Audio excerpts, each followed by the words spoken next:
Kitab Matius pasal yang ke-14. Pada masa itu Herodes, penguasa negeri Galilea, mendengar mengenai Yesus. Herodes berkata kepada penjabat-penjabatnya, "Pasti ini Yohanes Pembaptis yang sudah hidup kembali. Itu sebabnya ia mempunyai kuasa melakukan keajaiban." Sebab sebelum itu Herodes menyuruh menangkap Yohanes dan mengikat dia serta memasukkannya ke dalam penjara.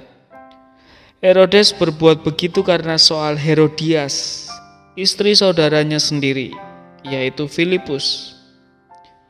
Sebab pernah Yohanes mengatakan begini kepada Herodes, "Tidak boleh engkau kawin dengan Herodias."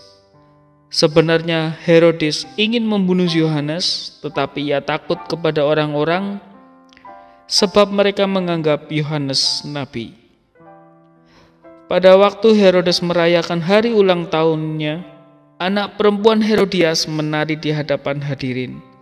Tariannya sangat menyenangkan hati Herodes. Sehingga Herodes berjanji kepadanya dengan sumpah bahwa apa saja yang ia minta akan diberikan kepadanya. Karena dihasut oleh ibunya, gadis itu berkata, "Saya minta kepala Yohanes Pembaptis diberikan kepada saya. Sekarang ini juga di atas baki." Mendengar permintaan itu, Herodes menjadi sedih sekali. Tetapi karena ia sudah bersumpah di hadapan para tamunya, ia memerintahkan supaya permintaan gadis itu dipenuhi. Lalu ia menyuruh orang pergi ke penjara untuk memancung kepala Yohanes. Kemudian kepala Yohanes itu dibawa masuk di atas baki dan diberikan kepada gadis itu. Lalu gadis itu membawanya pula kepada ibunya. Setelah itu pengikut-pengikut Yohanes datang mengambil jenazah Yohanes dan menguburkannya. Lalu mereka pergi dan memberitahukan hal ini kepada Yesus. Waktu Yesus mendengar berita itu, ia naik perahu sendirian dan meninggalkan tempat itu untuk pergi ke suatu tempat yang sunyi. Tetapi ketika orang-orang mendengar tentang hal itu, mereka meninggalkan kota-kota mereka dan pergi menyusul Yesus melalui jalan darat. Waktu Yesus turun dari perahu dan melihat orang banyak itu, ia kasihan kepada mereka. Lalu ia menyembuhkan orang-orang yang sakit di antara mereka. Sore harinya pengikut-pengikut Yesus datang dan berkata kepadanya, "Hari sudah sore dan tempat ini terpencil.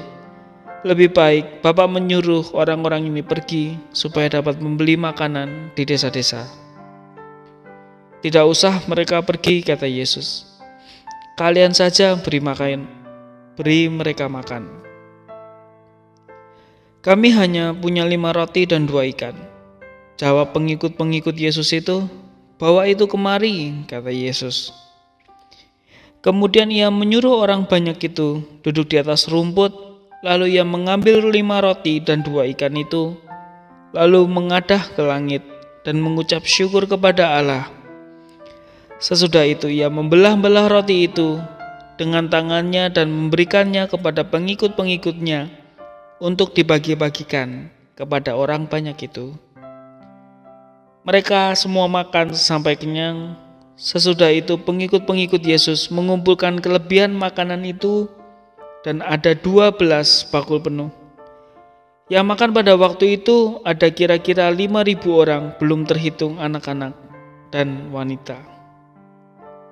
Setelah itu Yesus menyuruh pengikut-pengikutnya naik perahu dan lebih dahulu menyeberang danau. Sementara ia menyuruh orang banyak itu pulang.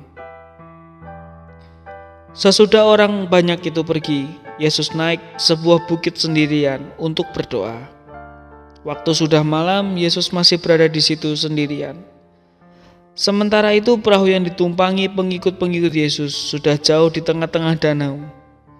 Perahu itu terhempas-hempas dipukul ombak karena angin berlawanan arah dengan perahu. Antara pukul 3 dan pukul 6 pagi, Yesus datang kepada mereka berjalan di atas air. Ketika pengikut-pengikutnya melihat ia berjalan di atas air, mereka terkejut. "Hantu!" teriak mereka karena ketakutan. Tetapi Yesus langsung menjawab, "Tenanglah, aku Yesus, jangan takut." Lalu Petrus berkata, "Kalau engkau memang Yesus, suruhlah saya datang berjalan di atas air." "Datanglah," kata Yesus. Jadi Petrus turun dari perahu, berjalan di atas air dan datang kepada Yesus. Tetapi waktu Petrus melihat betapa besarnya angin di danau itu, ia takut dan ia mulai tenggelam. "Tuhan, tolong!" teriaknya. Yesus segera mengulurkan tangannya dan menangkap dia dan berkata, "Petrus, Petrus, kau ini kurang percaya. Mengapa kau ragu-ragu kepadaku?" Lalu keduanya naik ke perahu itu dan angin pun reda. Maka pengikut-pengikut Yesus sujud menyembah Dia. Mereka berkata, "Sungguh Tuhan adalah Anak Allah." Waktu mereka sampai di seberang danau, mereka mendarat di Genesaret, dan ketika orang-orang di situ melihat bahwa yang datang itu Yesus, mereka menyiarkan berita itu ke semua daerah di sekitar kota itu. Lalu semua orang sakit dibawa kepada Yesus, dan mereka memohon kepadanya supaya boleh menyentuh jubahnya, biar hanya ujungnya. Lalu semua yang menyentuhnya menjadi sembuh.